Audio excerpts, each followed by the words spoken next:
શું ગુજરાતના સિનિયર ભાજપના 3 નેતા આવનાર સમયમાં રાજ્યપાલ બનવા જઈ રહ્યા છે? આ ચર્ચાએ ખૂબ જોર પકડ્યું છે। આ કયા 3 નામ છે અને કોની જગ્યાએ તેમને રાજ્યપાલ બનાવી શકે તેની વાત કરવી છે। નમસ્કાર, આપ જોઈ રહ્યા છો હોટલાઇન ન્યૂઝ અને હું છું આપની સાથે તૌફિક ગાંચી। ગુજરાતમાં ભારતીય જનતા પાર્ટીના સિનિયર નેતાઓ છે તે સિનિયર નેતા હાલ સંગઠનમાં અને સરકારમાં સક્રિય રોલમાં દેખાતા નથી। આનંદીબેન પટેલ જે ઉત્તર પ્રદેશના રાજ્યપાલ છે તે આ મહિનાના અંતમાં તેમની 5 વર્ષની ટર્મ પૂરી કરવા જઈ રહ્યા છે અને ગુજરાતના રાજ્યપાલ છે આચાર્ય દેવવ્રત, તેમની પણ ટર્મ 5 વર્ષની પૂરી થવા જઈ રહી છે। ઉત્તર પ્રદેશની જે રાજ્યપાલની હિસ્ટ્રીની વાત કરીએ તો અત્યાર સુધી કોઈ પણ રાજ્યપાલને બીજા ટર્મ રાજ્યપાલ બનાવવામાં નથી આવ્યા, પરંતુ જો આનંદીબેન પટેલને બીજી વાર રિપીટ કરવામાં આવે તો એક ઇતિહાસ સર્જાશે।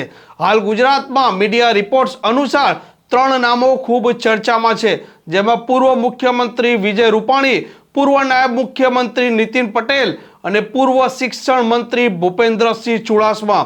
આ ત્રણેય ભાજપના સિનિયર નેતા એક સમયે વિજય રૂપાણીની જે સરકાર હતી તેમાં સાથે કામ કરતા હતા। આ ત્રણેયના નામ હાલ ખૂબ ચર્ચામાં ચાલી રહ્યા છે, કેમ કે ભારતીય જનતા પાર્ટીના આ સિનિયર નેતાઓ છે તેમના પાસે એક બહોળો અને લાંબો અનુભવ છે। નરેન્દ્ર મોદી કેન્દ્રમાં ગયા અને વડાપ્રધાન બન્યા ત્યારબાદ 2014માં વજુભાઈ વાળાને કર્ણાટકના રાજ્યપાલ બનાવવામાં આવ્યા હતા। વર્ષ 2019માં આનંદીબેન પટેલને ઉત્તર પ્રદેશના રાજ્યપાલ બનાવવામાં આવ્યા છે અને વર્ષ 2021માં મંગુભાઈ પટેલ જે પણ ગુજરાતથી હતા તેમને પણ મધ્યપ્રદેશના રાજ્યપાલ બનાવ્યા છે। આ 3 નામ ચર્ચામાં હતા અને વધુ આ 3 નામ અત્યારે ચર્ચાઈ રહ્યા છે કે આવનારા સમયમાં આ 3માંથી કોઈ પણ નેતાને રાજ્યપાલ બનવાની લોટરી પણ લાગી શકે।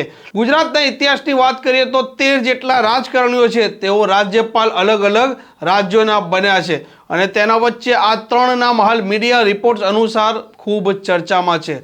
હવે જોઈએ કે આ ચર્ચા જે ચાલી રહી છે તે ચર્ચા સાચી ઠરે છે કે ખોટી ઠરે છે, કેમ કે નરેન્દ્ર મોદી એક લાંબો સમય ગુજરાતમાં મુખ્યમંત્રી તરીકે રહ્યા છે અને આ નેતાઓ પણ તેમના સાથે કામ કરેલું છે।